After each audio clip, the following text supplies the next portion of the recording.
Hello and welcome to our webinar from MCA. My name is Paul Stoessel. I am the Director of IT Managed Services, and today we're going to talk about managed security.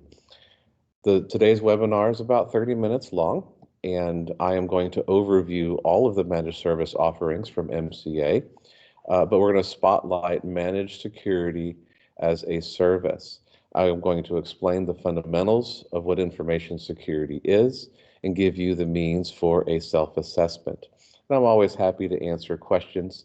If we don't get a chance to address that during the webinar, my email address will be provided at the very end. So managed services provides a proactive approach to your business continuity, where we're always working in the background to ensure that everything with respect to your technology is working properly so that you can grow your business. You also have on-demand access to subject matter experts, and we can provide scalability for large projects, things that may take time or need to be implemented over time due to budget. Scalability is something that we do very well. And so today's topic is managed security, and we also have a webinar in disaster recovery services, which is all part of our managed services package. And then something that's a little bit more unique to MCA is that more than just proactively looking at your network, we also have an incident response team. So we will be there not just to respond, but also to help remediate once a crisis has occurred. We have an integrated help desk, which always is translating to faster solutions for your workforce, so things just work instead of them trying to adapt and snowball all these little things that don't work. They have a help desk that they could always refer to. And then who doesn't like easy budget planning, right? So we can go with a monthly, quarterly, annual plan. We're not going to nickel and dime anybody. We're just going to find what the best plan is for your business, and then we go to work. So who needs managed services at MCA? I like to say everybody does, but we do have a target audience.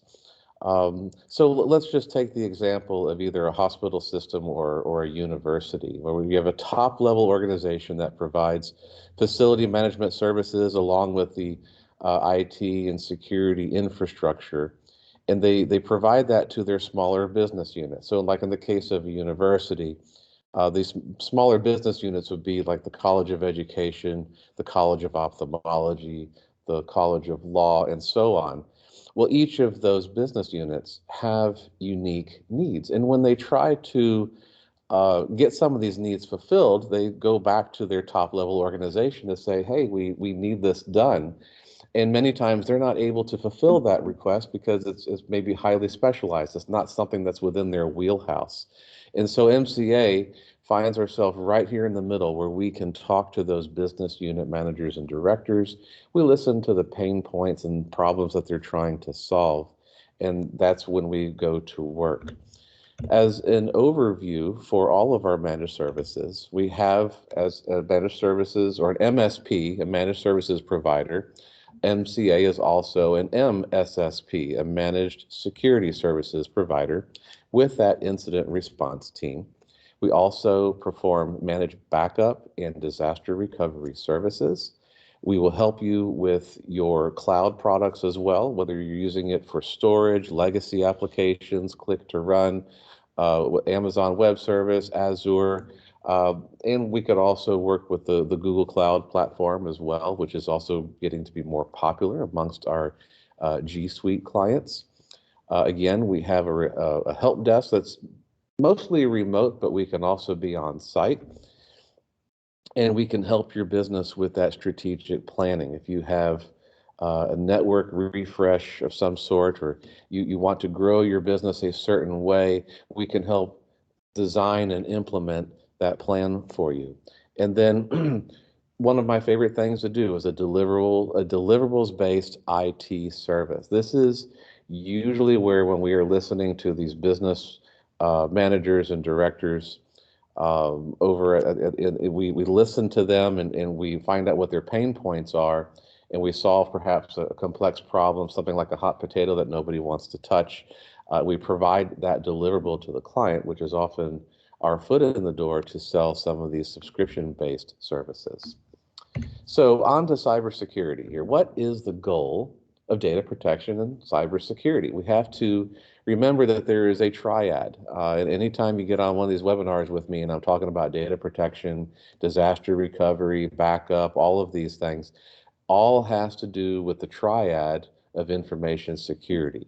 And we just simply remember that by CIA, confidentiality, integrity, and accessibility. All of this is precariously balanced on our data protection and information security platform.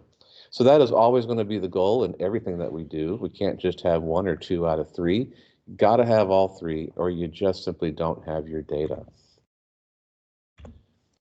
So when it comes to information security and cybersecurity, right, both are synonymous, but could also be a little bit different. Information security would also include like PHI and HIPAA data, PCI, which is the credit card industry. So those things are also part of our information security platform. But just in a general rule, when we're talking about security, you want to define your assets. What are your assets? Well, they're going to fall in one of these four categories. They are your devices, which is essentially anything that's going to connect to your network, whether it's wireless or plugged in. Anything that gets an IP address from your router, anything that can be accessible on the network, is part of your device assets that all must be inventoried.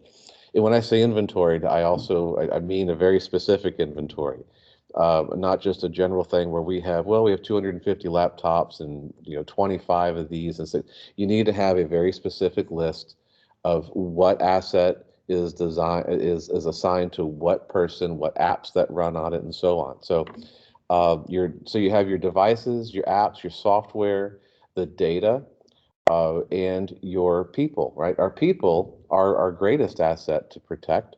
And then, as we'll talk about in just a minute, there also can be our greatest liability if we don't give them a good education.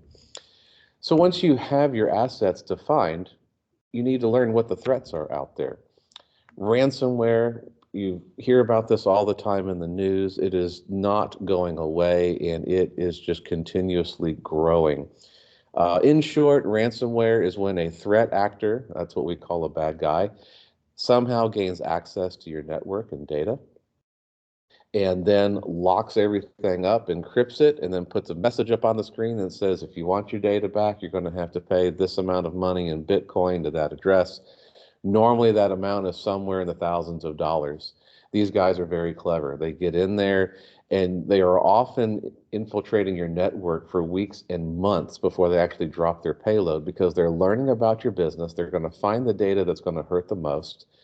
They can even find out how much your business is worth, and they will tailor the ransom to that particular amount. So pretty bad stuff. And then even if you pay the ransom and you get your data back, which can happen, it often does, they could still exploit your data again and again and again. And most businesses that have been hit with ransomware at least once are 60% more likely to get hit with it again. Zero-day attacks generally come from when we don't patch our operating system, our software, our devices. So for Windows or Apple users, that's just going to be your operating system update for the most part. But to be a little bit more specific about network devices, when we pull out a printer and put it on the network, or an IP camera of some kind, and we don't change the default settings, or just there's no firmware updates, these also become liabilities for a zero-day attack. Phishing is the #1 way attackers get into our network. It is an email that it purports to be one thing when it's really another. There are different types of phishing out there. The most general kind is just when there's like a bot that just sends out thousands of emails. But then there's spear phishing, where you actually have another person who is targeting someone within a company. And this could also be on text messaging, which is called smishing. That's actually a word. And then if they're going for the CEO or the CIO of the company, that's called whaling. But it all starts with sending some kind of email to elicit some sort of response from that user.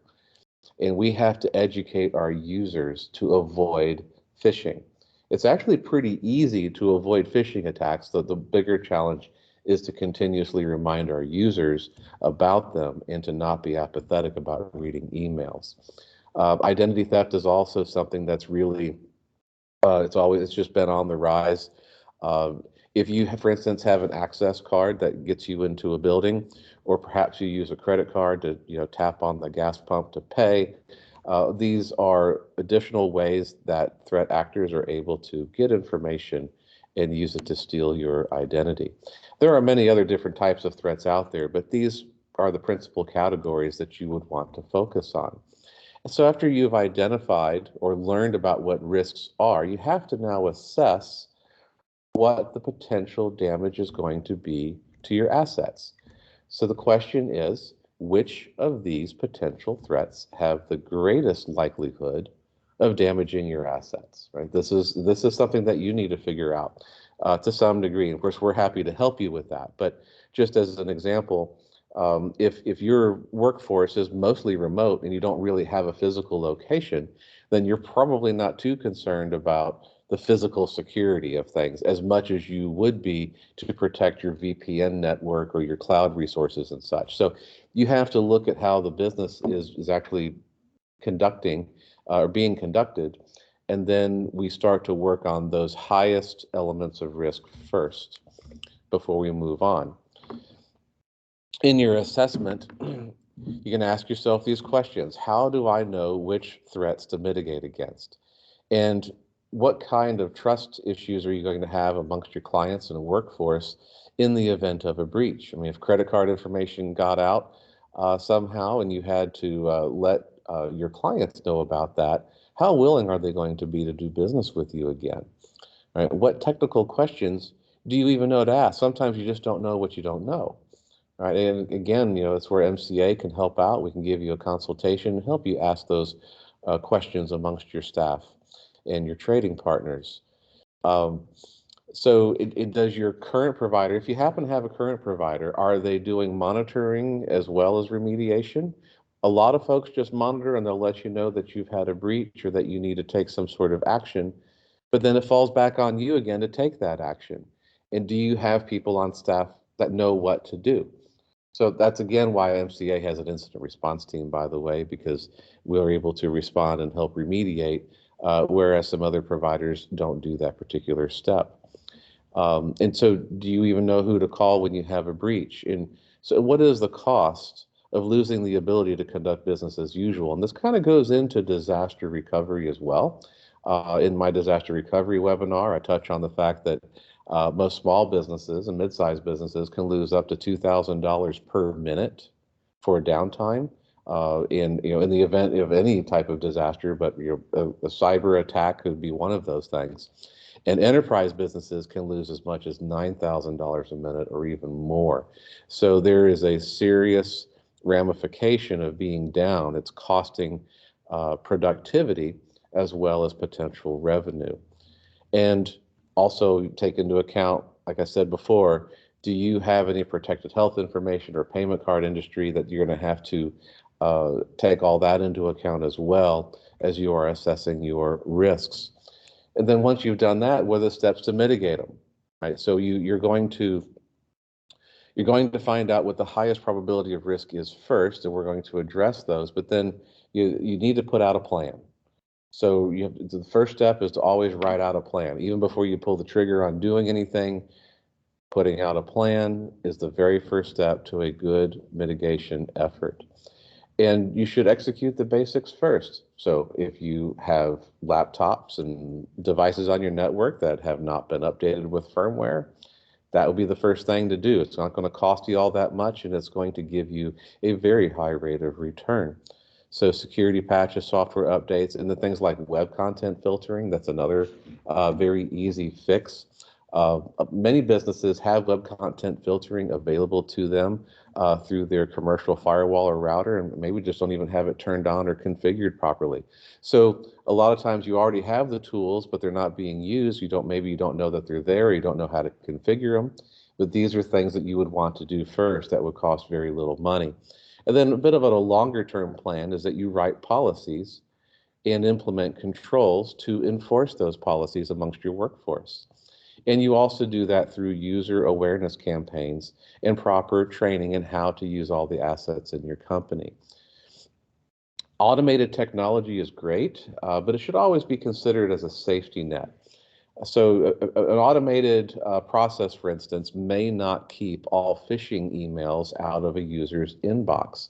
So it's still most important that we educate users on how to identify a phishing email and then what to do about it when they see one.